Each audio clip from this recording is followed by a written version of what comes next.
మొన్న చూడలేదండి అంచ ఉందా ఇది ఎంత సిక్కగా ఉంది చూడు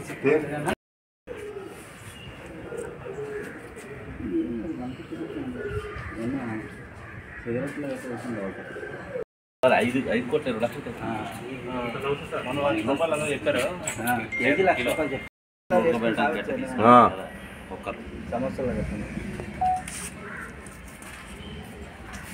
మళ్ళీ కల్పన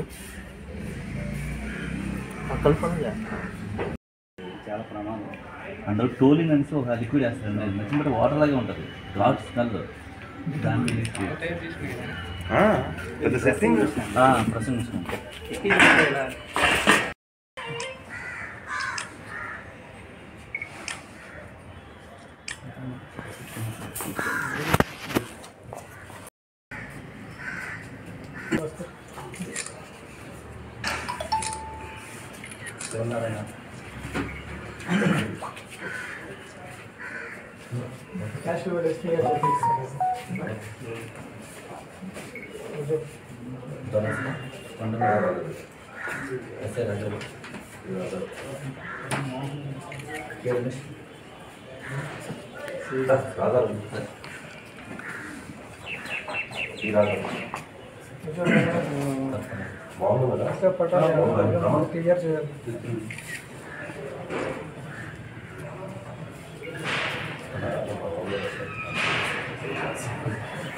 పోలీస్ స్టేషన్ తర్వాత ఎన్డీపీఎస్ టాస్క్ ఫోర్స్ సిబ్బంది అందరూ కలిపి ఒక మంచి వర్క్ చేసి ఒక ఖచ్చితమైన సమాచారం మేరకు వెహికల్ చెకింగ్ చేస్తూ ఒక వ్యక్తి మీద నిఘా పెట్టడం వల్ల ఈ మూలంగి ప్రకాష్ అని మన అలగం గ్రామం జీమాడుగుల మండలం చెందిన ఒక వ్యక్తిని ఒక 53.84 కిలోలు ద్రవరూప గంజాయి పెద్ద ఎత్తున సీజ్ చేయడం జరిగింది. ఆ వ్యక్తిని ఫర్దర్ మళ్ళీ విచారించి ఈ గంజాయి ఎలా తయారు చేశారు ఆ విషయాలన్నీ ఒకసారి కనుక్కొని ఈ గంజాయి తయారీకి సంబంధించిన మెషినరీ మొత్తం స్టవ్స్ కావచ్చు, కుక్కర్స్ కావచ్చు, ఆ ప్రెస్సింగ్ మిషన్స్ కావచ్చు అన్నీ సీజ్ చేయడం జరిగింది. ఈ వ్యక్తి ఇప్పుడు ఆపరేషన్ పరివర్తన కింద మనము గంజాయి అల్లూరి సీతారామరాజు జిల్లాలో మరియు మన స్టేట్లో పెద్ద ఎత్తున ధ్వంసం చేయడం వల్ల తర్వాత చెకింగ్ ఎక్కువ కావడం వల్ల ఈ ఒడిశాలోని ఇసుకబంద మల్కాన్గిరి జిల్లా అక్కడి నుంచి ఉన్న రైతుల దగ్గర కొంతమంది పేర్లు కూడా మనం కేసులో పెట్టడం జరిగింది.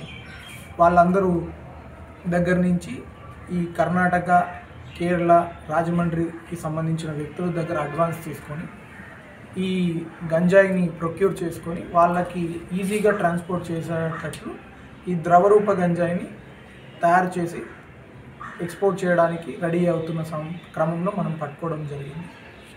తర్వాత ఈ ద్రవరూప గంజాయి విలువ కూడా మనకి మార్కెట్లో ఇక్కడ వరకు చూసుకుంటేనే మనకు ఒక కిలో 10 లక్షల వరకు ఉంటుంది. సో ఈ మొత్తం మనము సీజ్ చేసినలో ఒక సుమారు ఒక 53.84 సుమారు ఒక 55.4 కోట్ల వరకు దీని విలువ ఉండే అవకాశం ఉంది.